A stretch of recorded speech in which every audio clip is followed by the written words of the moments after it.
As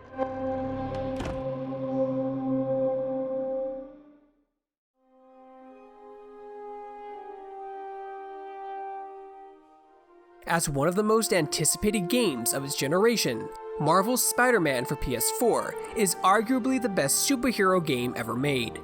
Just over 2 years later, the team is back for another swing around New York City with Marvel's Spider-Man Miles Morales.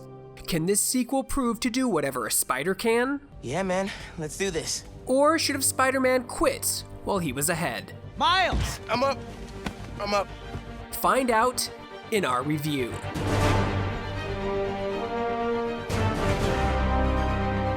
First off, Miles Morales is not an entirely new experience.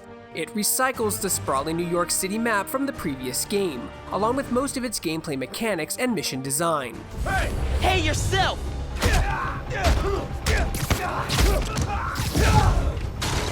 Returning fans will quickly slide right into the action and feel right at home. An apt comparison would be to Uncharted's The Lost Legacy, the standalone follow-up to 2016's Uncharted 4, that reused mechanics and assets to tell a story with a different cast of protagonists. This time around, all the action is centered on young Miles Morales, a bright teenager who recently moved to Harlem with his mother, following the death of his father and his acquisition of Spider-S superpowers.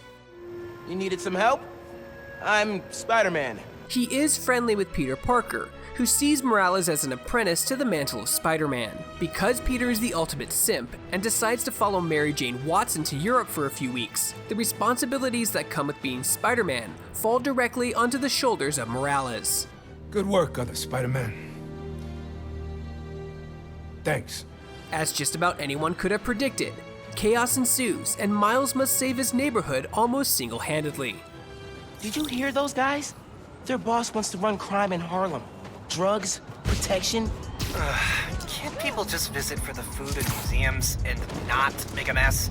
While the open world action takes Miles all over the city, most of the narrative focus is centered on Harlem and the evil corporation that aims to get rich, providing energy from a stolen super substance that they don't fully understand. These guys really don't care who gets hurt, as long as their boss gets what he wants. Along the way, Miles will also interact with locals and help out where he can with lower stake objectives, like rescuing bodega cats or recovering pigeons. Right here. What? Not you. My cat. Named after the real Spider-Man.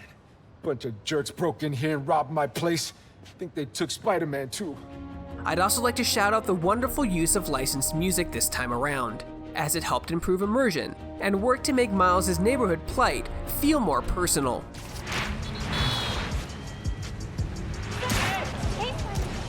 Almost all the gameplay and combat is identical to the previous game, though some alterations have been made.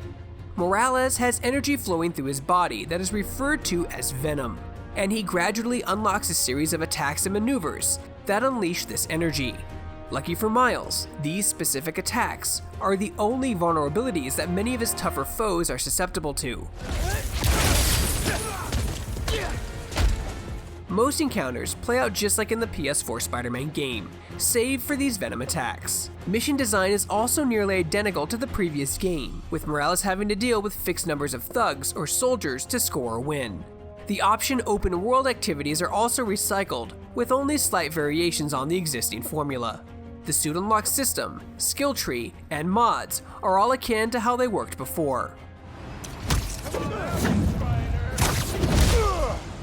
Despite how much of the content is rehashed, Marvel's Spider-Man Miles Morales manages to keep things feeling good thanks to its shorter main story and overall strength of the foundation provided by the first game. Web swinging through town still feels great, beating up people still feels great, and unlocking new spider suits still feels rewarding.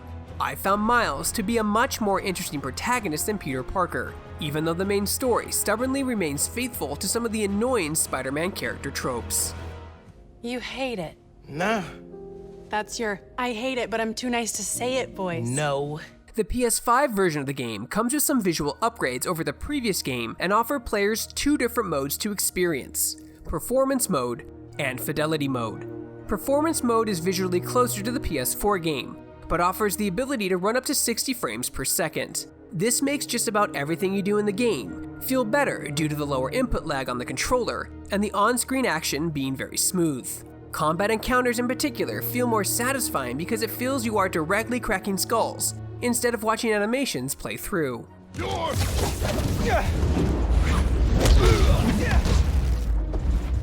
Fidelity mode drops the frame rate down to 30, but picks up better lighting, a depth of field effect, and ray-traced reflections. It certainly makes the experience look more next-gen, but the leap is not as large as it could be, as the same models and textures from performance mode are still in use. Both modes are reconstructed from lower resolutions into a 4K output. As a hardware and graphics enthusiast, I was a bit let down that the visuals did not make a bigger jump.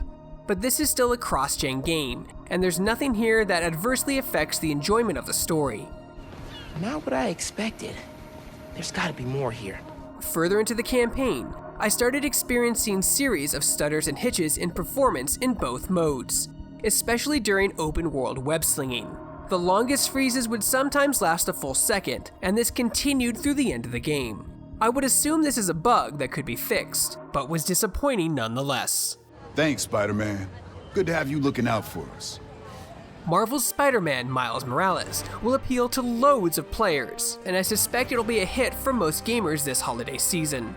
While there isn't as much to do this time around, and what is included is mostly recycled, the asking price is lower than normal. Being Spider-Man is still as fun as it was in 2018, and potentially more fun now at 60 Hz.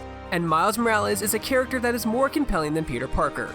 Should a few technical hiccups get sorted out, this will be a solid inclusion for any game library. Anyone grabbing a PS5 at launch would do well to pick up a copy. For more video reviews and everything else gaming related, you're already in the right place. You're on Shacknews.com.